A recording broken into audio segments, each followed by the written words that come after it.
Okay, this is not looking too bad. Let's take a quick look at what you got in the UV editor and see if there's anything that could be better. Now, I will say, yes, you're going in the right general direction in terms of getting stuff laid out, but there are some issues that I think could be better. This, I'm going to assume, is which piece of part? All right, part of the whole point of having the UV editor is you can easily figure out what's what.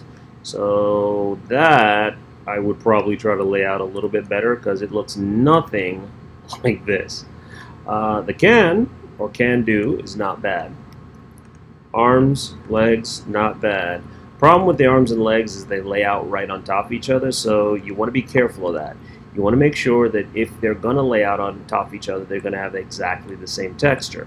If ever you decide you want to say have blue here and then say red here, you're going to want to make sure you've separated them out. So easy way to do that, since you already have it laid out, would be to tell it UV shell, and then just select it and move that sucker over, and now you have the two of them laid out in separate areas. So easy enough to work with. Legs, I'm assuming you're going to want to keep them exactly the same so you can keep that. Now the can body itself, this is where I'm seeing some issues, mainly this. See this where it kind of spikes out to the side? That's an issue because that is this top portion and the bottom portion, which is literally this really thin laid out flat line. So what I would do is, you can get in close, switch to face mode, say select this, and then hold shift and double click, and you see how it goes all the way around. Then check this out. You hold shift and hit the right arrow key and expands your selection. Alright, easy enough. So now that I've gotten all that selected, now what I can do to get a nice flat disc for the top, and then I'll do the exact same thing for the bottom, would be to go create planar. Hit that, boom. Now you have that laid out. You can see how nice and big that grid is, how you have this box indicating the selection area, and then I'm just going to go to scale, come in here and scale it down a little bit. And now I'm using the move tool. I can move this off to the right a little bit just so that they're not overlapping each other in any way. And same thing with the bottom. I'm just going to come down here, use my selection tool, that face, double click on the next one, does that, shift, right arrow, gives me that nice expansion, and then again, create planar, nice flat planar. One thing I will say, if ever you go create planar and you get some funkiness like say this, see how that's kind of weird? It's because it's looking at it from the wrong angle. So just try the other angle, hit apply, and now you know, oh okay, I needed to be doing it on the y-axis or the x-axis, whatever the case may be. I'm going to then switch to my scale tool, scale that sucker down, switch to my move tool. I can move it off to the right, move it down a little bit. I can play with the scale so the two are about the right size or the same size. And now I have a much better, much cleaner thing to work from in terms of the top of the can versus the side of the can and all that. Oh, I think I missed something in there. Make sure I get the whole thing, and voila. So now I've isolated this. Still seeing a little bit of funkiness in there, so let's see what we can do to fix that. I'm just going to select all this, and I can very easily come in here and say, hey, that looks okay. Easy way to get this to make sure it looks right. Create cylinder. See, now it lays it out nice and even because it is a cylinder. I know for sure that it's nice and cleanly laid out, even distribution of my polygons. And I can scale that sucker down and begin to take it across and maybe shift it down so it's nice and in my UV area, nicely laid out. Now, 1 second, I'm jumping between programs because I'm also teaching Max on campus, so my mind's a little slow today. How you would begin to say spit all this out so that you can then take it into a Photoshop, since Mudbox wasn't working for you. If you were working in here and say, yeah, that, That's selected, and you want to take this into something. What you would do is you would go image, UV snapshot, tell it where you want to go. JPEG is fine.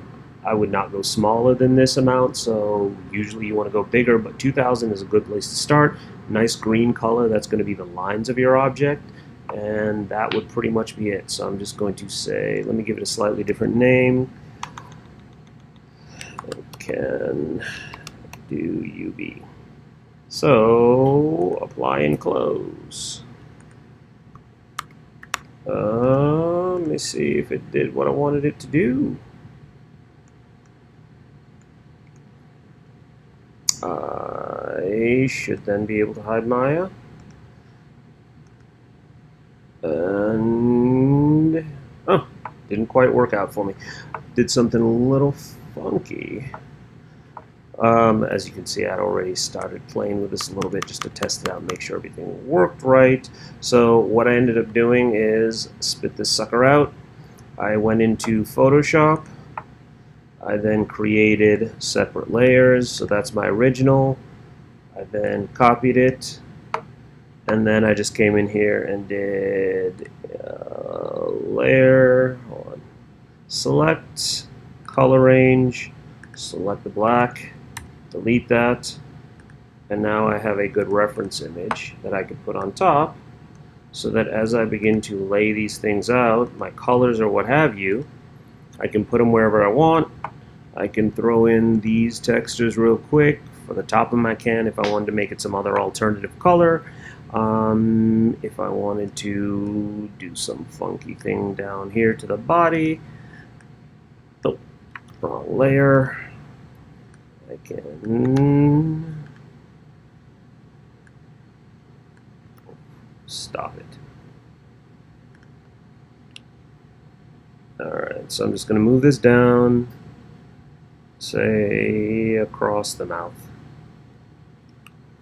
And then I'm just going to do edit, transform, scale, bring that across, hit apply, and then I will say file, save as JPEG, can do texture, and say desktop, save it, and now it's just a matter of coming back into Maya. Close out of all this, close out of that. Not sure why Maya is doing some funky stuff. So now I've gotten all this in place, so then it's just a matter of coming in and saying, alright, let me select this, and I will do it in object mode instead.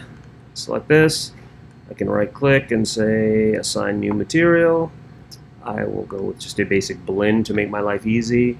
Under color, I'm going to come over here and select file,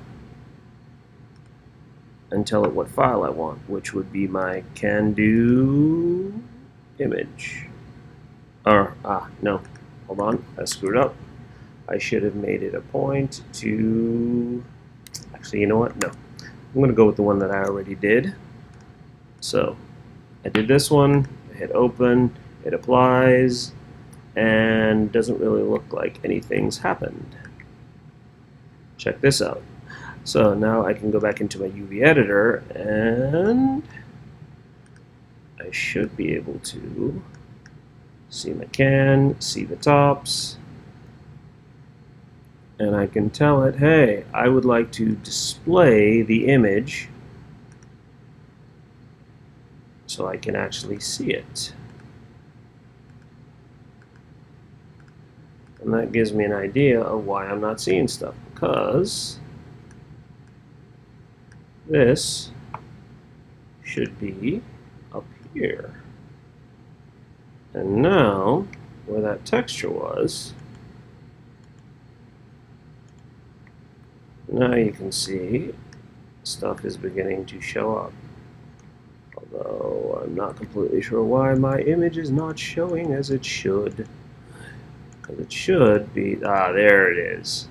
No idea why I was doing that. So now, I can come in here and I can position the pieces and parts on my texture And as I shift these things around, you can see it being positioned on the can, and I have all that perfect control because now I didn't apply the texture to this area yet. So I need to just come in here and say, I believe I just applied the texture.